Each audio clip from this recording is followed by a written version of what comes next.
আসসালামু আলাইকুম। কাছে এবং দূরে, দেশ এবং দেশের বাইরে যে যেখান থেকে আমার ভিডিওটি দেখছেন সবাইকে আন্তরিক অভিনন্দন। আজকে কথা বলবো 90% ভিসা পাওয়ার সম্ভাবনা থাকবে যে ফর্মালিটি গুলো মেনে চললে, যেভাবে যে নিয়মগুলো মেনে চললে 90% ভিসা পাওয়া যাবে সে বিষয়ে কথা বলবো। এবং তার সাথে কথা বলবো যে 2024 সালে আবারও কিছু কোটা বাড়ার একটা খবর শোনা গেছে, সে বিষয়ে আজকে আলোচনা করব। তো আমার ভিডিওটি যাদের কাছে মূল্যবান মনে হবে তারা অবশ্যই আমার চ্যানেলটি সাবস্ক্রাইব করে আমার সাথে থাকবেন, এবং অলরেডি যারা সাবস্ক্রাইব করছেন থ্যাংক ইউ সো মাচ। দয়া করে ভিডিওটি পুরোটা দেখবেন এবং ভিডিওটি দেখার পরে একটি লাইক করে অন্যদেরকে দেখার সুযোগ করে দিবেন, বেশি বেশি শেয়ার করে। チャンネル登録待ってるよ。 তো প্রথমে কথা বলবো আমি যে 2024 সালে মার্চ মাসে আবেদনের পরে আবার নতুন করে কিছু কোটা বাড়ার খবর আমরা পাইছি।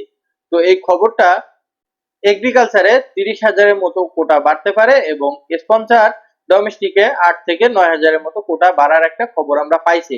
কিন্তু এটা জুলাই মাসের দিকে কনফার্ম হওয়ার একটা খবর পাওয়া গেছে। এখনো পর্যন্ত শিওর না যে এই কোটাটা বাড়ানো হয়েছে কিনা। তো জুলাইয়ের মধ্যে এই খবরটা পাওয়া যাবে। এবং দ্বিতীয়ত কথা বলবো যে 90% ভিসা কিভাবে হওয়ার সম্ভাবনা থাকবে। ভাই এতদিন জানতাম বা আপনারা জানতেন ইতালিতে নুলুস্তা একটি সোনার হরিণ, যে সোনার হরিণটা ধরা খুব টাফ ব্যাপার হয়ে যাইতো। কিন্তু এই মুহূর্তে সেই সোনার হরিণটা সবার আশেপাশে কাছাকাছি ঘুরছে, কিন্তু সেই সোনার হরিণ নিয়ে কোনো কাজে লাগাইতে পারতেছে না মানুষে। সেই সোনার হরিণটার মতো নুলুস্তাটি নিয়ে অনেকেই ভিসা রিজেক্ট খাচ্ছে। রিজেক্ট শুনতে শুনতে এমন একটা অবস্থা হয়েছে, সঠিক নুলুস্তাতেও এখন মানুষ রিজেক্ট খাচ্ছে। তার কিছু কারণ আছে। তো আগামীতে এই সমস্যাগুলো আর থাকবে না। 90%-এর বেশি মানুষ নুলুস্তা থেকে ভিসা পাওয়ার সম্ভাবনা বেশি থাকবে। তো এখন এই মুহূর্তে কি সমস্যাটি হচ্ছে যে বন্ধুরা, যখন আপনারা 2023 সালে আবেদন করেছিলেন বা 24 সালে আবেদন করছেন, তখন ওয়াসপতি দিয়ে আবেদন করা হয়েছিল। কিন্তু এখন এই মুহূর্তে ইতালি সরকার নতুন একটি আপডেট নিয়ে আসছে যে আবেদন করতে গেলে আলেজ্জো লাগবে এবং মালিকের সাথে একটা কাজের চুক্তিপত্র লাগবে, যেটা আগে করা হয়নি।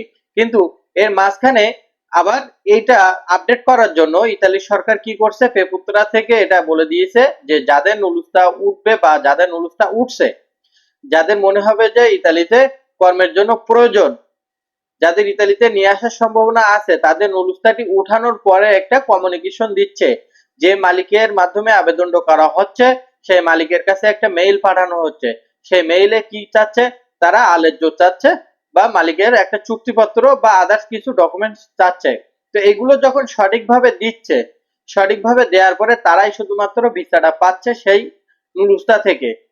তো আগামীতে এই সমস্যাটাই আর থাকবে না, কারণ আবেদন করার সময় যখন একটা নুলুস্তার আবেদন করা হবে তখন থেকে এই আলেজ্জো এবং চুক্তিপত্র দিতে হবে।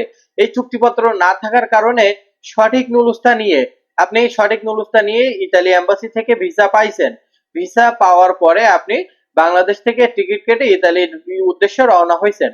বাংলাদেশ এয়ারপোর্ট ক্রস করার পরে আপনি যখন ইতালি এয়ারপোর্ট গেছেন, ইতালি এয়ারপোর্টে সবকিছু রেডি, ইমিগ্রেশনে আপনাকে আটকিয়ে দিল। কারণ ইমিগ্রেশনে আপনাকে জিজ্ঞেস করবে আপনি কোথায় যাবেন, আপনি কার বাসায় থাকবেন, আপনি কি কাজ করবেন, আপনার কাজের চুক্তি কি, চুক্তিপত্র, আপনার আলেজ্জো বাসার ঠিকানা, এগুলো সবকিছু তারা জানতে চাইবে। আপনি যদি এগুলো সঠিকভাবে না দিতে পারেন তাহলে আপনার ইমিগ্রেশন থেকে বাংলাদেশে রিটার্ন করে দিতে পারে তারা।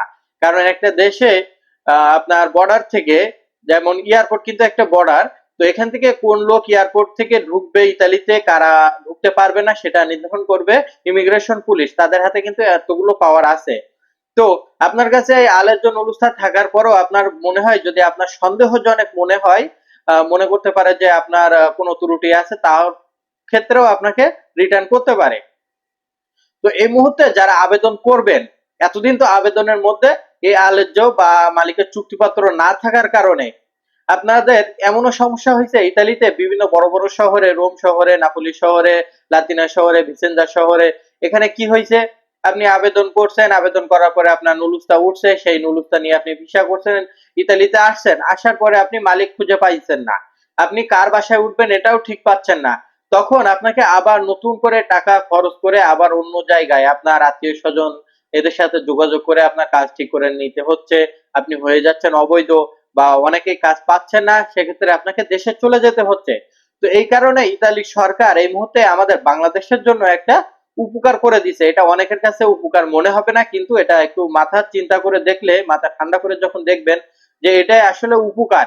কারণ আপনি যখন নুলুস্তার জন্য যখন আবেদন করবেন ফলুশিতে, তখন যদি আপনি নুলুস্তার সাথে যখন আপনি আবেদন করবেন তখন যদি আলেজ্য এবং চুক্তিপত্র দিয়ে আবেদন করা হয় যে মালিক আপনাকে নিবে, আপনার ডিউটি কত ঘন্টা, আপনার বেতন কেমন, এরকম আলোচনা সাপেক্ষে একটা চুক্তিপত্র করা হবে, এগ্রিমেন্ট পেপার। তো এটা এটা যখন করা হবে তখন আপনি ইতালি এসে আর হতাশ হবেন না। কারণ আপনি ইমিগ্রেশন ক্রস করে আসার পরে আপনি সেই মালিকের ঠিকানায় যাইতে পারবেন।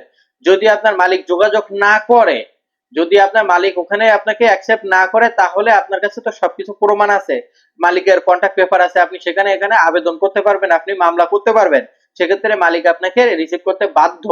এই মুহূর্তে কিন্তু এরকম নাই। অনেক মালিক আপনাকে নেয় না। আপনার আবেদন করার পরে 10 মাস পরে আপনার ভিসা হয়েছে, আস্তে আস্তে প্রায় 1 থেকে 1.5 বছরের মতো হয়ে গেছে, মালিক মনে করতেছে এই লোকটা আমার প্রয়োজন নেই, সেক্ষেত্রে মালিক আপনাকে ধরা দিচ্ছে না বা আপনাকে নিচ্ছে না। তো এখন আপনি অসহায় হয়ে যাচ্ছেন। তো এরকম অসহায় যাতে না হয়, কেউ যাতে দুশ্চিন্তায় না থাকে, এই কারণে ইতালি সরকার এই মুহূর্তে করছে আলেজ্য এবং মালিকের চুক্তিপত্র, এগ্রিমেন্ট পেপার বাধ্যতামূলক নুলুস্তার সাথে থাকতে হবে আবেদনের ক্ষেত্রে। তো এইটা করার পরে যখন আপনি সঠিকভাবে আবেদন করবেন, আপনার মালিকের আলেজ্য দুধ সার্টিফিকেট, এইটা বলেন যে চুক্তিপত্র, সবকিছু দেওয়ার পরে যখন আপনি আবেদন করবেন তখন আপনার নুলুস্তা হবে সঠিক। এই নুলুস্তা দিয়ে আপনি ভিসা পাবেন 100%, কারণ মালিক আপনাকে চাই, ইতালি সরকার আপনাকে চাই, আপনাকে এখানে প্রয়োজন আছে, আপনি ভিসা 100% পাবেন। এবং এই ভিসা নিয়ে আসার সময় একটা বিষয় মনে রাখবেন, মালিকের যে চুক্তিপত্র, আপনার যে চুক্তিপত্র করছে এবং যে আলেজ্য, এই আলেজ্য আপনি একটা কপি নিয়ে আসবেন এয়ারপোর্টে। কারণ এয়ারপোর্টে যদি আপনাকে এগুলো দেখতে চাই, আপনি না দিতে পারলে কিন্তু আপনার এয়ারপোর্ট থেকে রিটার্ন করে দিবে বাংলাদেশে। তো খুব সতর্কতার সাথে আপনি যখন এখানে আসবেন, এখানে আসার সময় আপনি এগুলো সাথে নিয়ে আসবেন, তাহলে এয়ারপোর্ট থেকে আপনার এই ডকুমেন্টস গুলো যদি দিতে পারে, এর সাথে আপনি ফুল ফিটনেস থাকবেন, কনফিডেন্স নিয়ে থাকবেন, আত্মবিশ্বাস থাকবে আপনার এত পরিমাণে যে পুলিশ দেখে আপনাকে কোনো কিছু সন্দেহ না করতে পারে। এগুলো সব সঠিকভাবে মেনে চললে, যারা নতুন ভাবে আবেদন করবেন 2025 সালের ফুলশিতে বা এই মুহূর্তে যে কোটা আবার বাড়বে, সেই ক্ষেত্রে যদি আপনাদের এরকম কিছু হয় বা আপনাদের মেইল আসে, তাহলে এইগুলো বাধ্যতামূলক করবেন।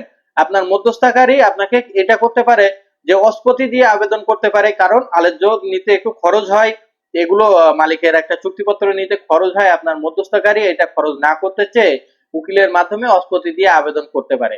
সেই নুলুস্তা দিয়ে কিন্তু আপনি ভিসা পাবেন না। তো আমার ভিডিওটি আপনারা দেখবেন এবং আপনারা যাদের মাধ্যমে আবেদন করছেন তাদেরকে দেখার সুযোগ করে দিবেন, তাহলে আপনার জন্য একটা উপকার হবে। সে যখন দেখবে যে হ্যাঁ এটা বাধ্যতামূলক, তখন আপনার জন্য সেটা করবে। আর আপনার একটু টাকা বেশি খরচ হইলেও তাদের বলবেন যে একটু টাকা বেশি খরচ হইলেও যাতে আলেজ্য ছাড়া আবেদন না করে আর মালিকের চুক্তিপত্র ছাড়া সামনে কাজ না আগায়। এগুলো আপনার যদি সঠিক থাকে, আপনি যদি সঠিকভাবে আলেজ্য এবং চুক্তিপত্র নিয়ে কাজ করতে পারেন, আপনার ভিসা হবে 100%, এবং সেই ভিসা নিয়ে আপনি ইতালিতে এসে আর হতাশ হবেন না। আপনার মালিকের সাথে দেখাও করতে পারবেন, সেই মালিকের আন্ডারে আপনি কাজও করতে পারবেন। তো এই ছিল আজকে আমার ভিডিও। যদি আমার ভিডিওটি আপনাদের কাছে মূল্যবান মনে হয়ে থাকে, যদি অল্প একটু উপকৃত হয়ে থাকেন, তাহলে বন্ধুরা আপনাদের কাছে একটাই রিকোয়েস্ট, আপনারা ভিডিওটি দেখার পরে লাইক করবেন এবং শেয়ার করে অন্যদেরকে দেখার সুযোগ করে দিবেন, তাতে কেউ যাতে প্রতারিত না হয়, সবাই সাবধান হয়ে যায়। তো আমার এই ভিডিও এই পর্যন্ত। আল্লাহ হাফেজ।